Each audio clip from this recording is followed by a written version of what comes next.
Patrick Surtain is extremely good, and finally is getting the recognition he deserves as a Pro Bowler this year. He's been a lockdown corner throughout the entire season, and has been a key reason as to why the Denver defense is so good. And he's a sole bright spot for that Denver fan base that really has been struggling this year due to its offensive struggles.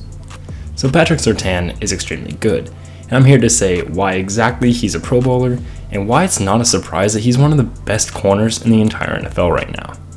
Let's get into the film and see how Denver managed to get a lockdown corner as a second corner in the draft, and how he's been able to really lock down people in multiple different schemes because he hasn't seen the same coaching staff for his 2 years in the NFL.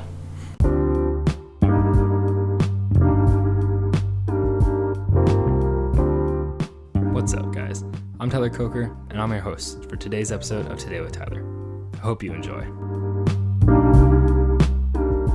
First, Surtain sizes up with the best. He's 6'2", 200 pounds, which is already a build destined for a true CB1.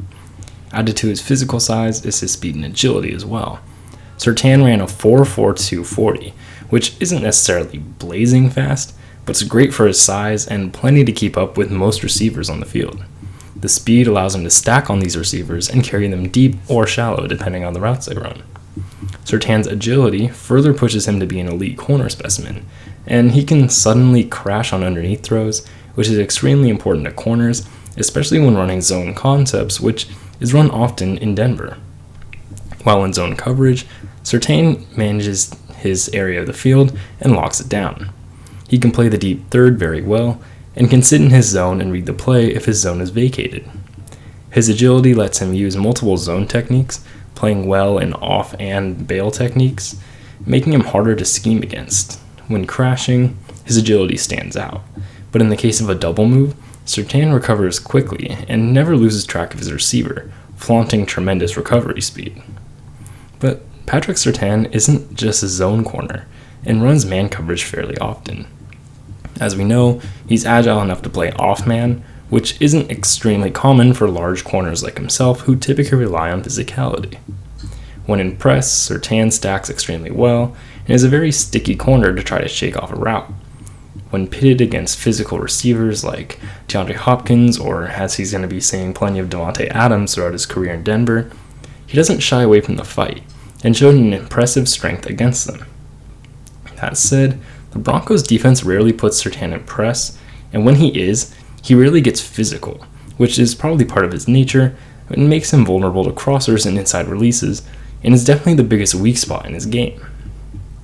Surtain's ascendance to being a star is a big reason why Denver is so dominant in the air.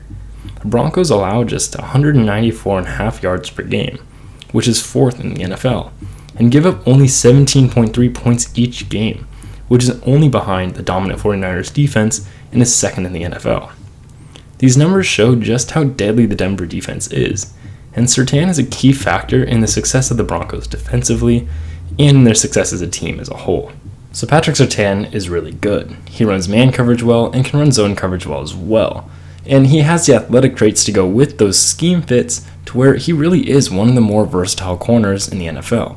Yes, he should definitely be a boundary corner, as he's not necessarily much of a slot corner, but it's better that way because now he can lock down somebody's outside receiver and really bring down any sort of passing attack and limit all the damage that can be done to the Denver defense.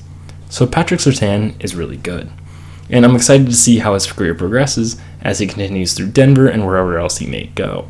And I'm glad that he got the recognition he deserves in a Pro Bowl. The Denver defense has definitely been one of the more underrated features of the entire NFL this year just because their team really has struggled, and so naturally no attention is being brought on the good parts of their team. And I'm glad to see that even though Denver really has struggled, Patrick Surtain can succeed. Thank you for listening, I hope you enjoyed, and I'll see you next time.